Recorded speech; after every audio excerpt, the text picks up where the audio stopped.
Olá pessoal, tudo bem?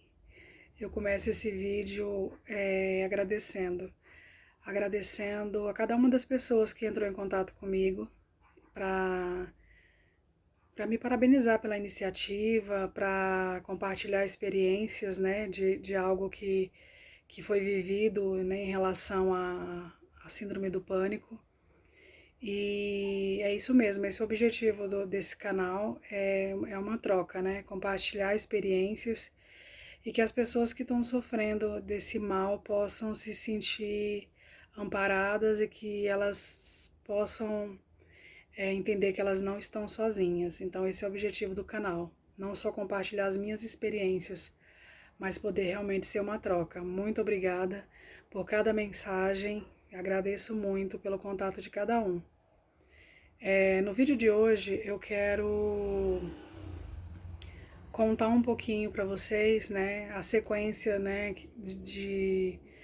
do que eu comentei com vocês no primeiro vídeo, né, que quando eu descobri que que estava, né, com síndrome do pânico, e naquele momento eu não aceitava de forma alguma e passei a buscar respostas nos exames cardíacos, neurológicos, para conseguir ali explicar tudo que eu estava sentindo. E no último vídeo eu comentei com vocês que a saúde estava saúde de ferro, né? Falando fisicamente. Então, depois daquele momento que eu fiz todos os exames, eu entrei num círculo vicioso, num círculo de medo. Medo de passar mal. E aquele medo de passar mal me fazia passar mal. Então era uma angústia que vinha e eu acabava passando mal. Eu passei a não conseguir me concentrar nas coisas que eu precisava, eu passei a ficar dispersa naquele mundo paralelo, sempre pensando numa coisa, como se algo ruim fosse acontecer. Então, esses eram os pensamentos que povoavam a minha mente ali o tempo todo. E eu passei a recorrer no trabalho ao banheiro. Então, todas as vezes que eu sentia meu braço formigar, eu corria para o banheiro para respirar. Todas as vezes que eu sentia uma pontada na cabeça, eu corria para o banheiro para respirar. E isso eu repetia 15, 20 vezes por dia. Era assim um inferno, né? Vivendo sozinha aquele inferno. E os dias foram ficando cada vez mais intensos,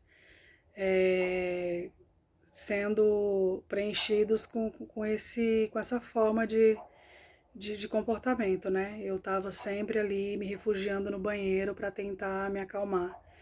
Então era muito complicado para mim.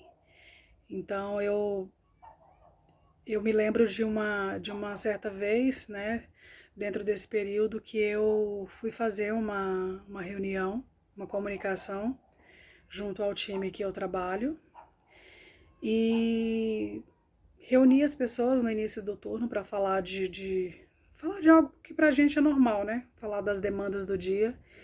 E eu me lembro que quando eu comecei a falar, me deu aquele estalo, né? E aí eu olhei para as pessoas ao meu redor, olhando para mim, né, já que eu estava fazendo a comunicação, e eu simplesmente travei. Eu senti como se um buraco tivesse aberto embaixo dos meus pés e já veio aquele pânico, né? Eu vou passar mal, só veio isso na minha cabeça. E eu me lembro que eu interrompi essa comunicação e saí, pedi licença, né, e saí correndo, saí fugindo dessa reunião e fui me refugiar no banheiro. Eu me lembro que eu chorei muito nesse episódio, né, nesse dia, porque foi muito forte para mim. Eu nunca tive problemas em falar em público, eu nunca tive problemas para me comunicar. E esse dia foi assim, para mim, algo que me marcou muito, porque, né, como que uma pessoa que tem facilidade para conversar, para falar, para se comunicar, de repente passa a ter medo de falar em público. E depois desse episódio foram vários outros. Quando eu chegava perto desse local para a gente se reunir, eu sentia o coração acelerar e a mente sempre vinha aquela sensação de vou passar mal. E além de todos esses conflitos, a gente tem que lidar ainda em disfarçar. Disfarçar que tá tudo bem, disfarçar que não tá acontecendo nada, mas na minha cabeça era uma perturbação. Me sentir daquele jeito e sentir que estava perdendo o controle, isso me trazia muita angústia.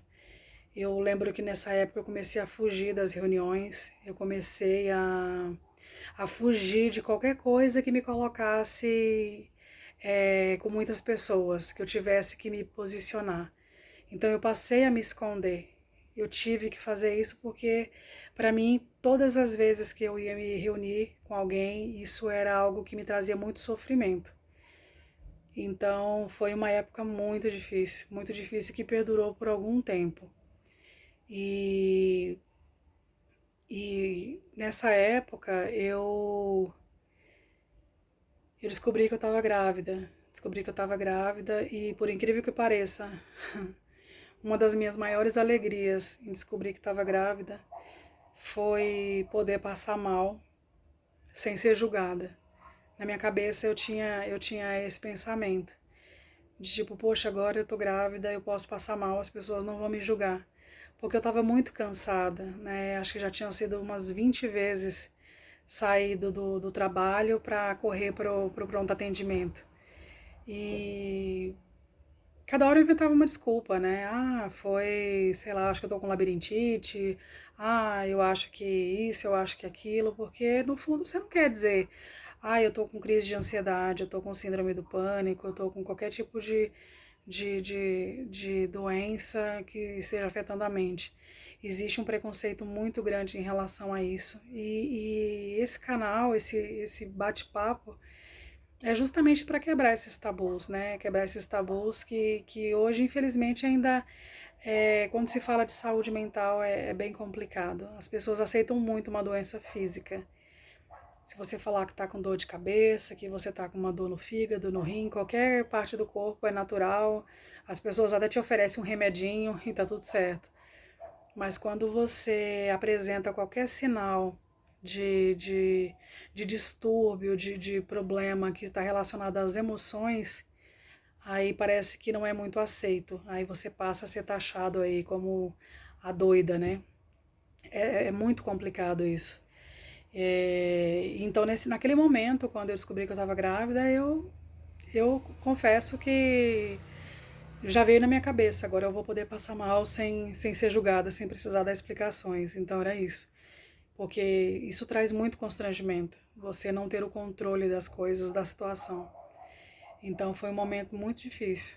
E eu queria que vocês contassem para mim um pouquinho aí de alguma situação que vocês tenham passado, né, tiveram que inventar em algum momento alguma coisa para não ter que ir num compromisso, não ter que ir numa reunião, não ter que ir numa apresentação da faculdade, enfim. A gente precisa se despir dos preconceitos, se despir da vergonha. Naquele momento eu ainda tinha, né, essas questões. Hoje eu estou muito bem resolvida, falo com muita tranquilidade sobre o tema, incentivo as pessoas também a falar, o que é muito importante.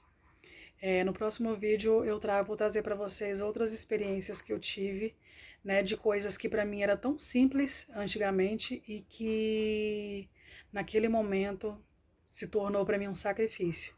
Espero ver vocês nos próximos vídeos e que vocês possam interagir, trazer temas. Se quiser dar um depoimento também, vou postar no canal, acho super importante. Como eu falei, é uma troca. Muito obrigada, que Deus abençoe, que essa palavra chegue aí nos corações das pessoas que precisam de ajuda, tá? Nesse momento tão difícil, né? Que se encontra aí com qualquer tipo de problemas emocionais. Deus abençoe. Tchau, tchau.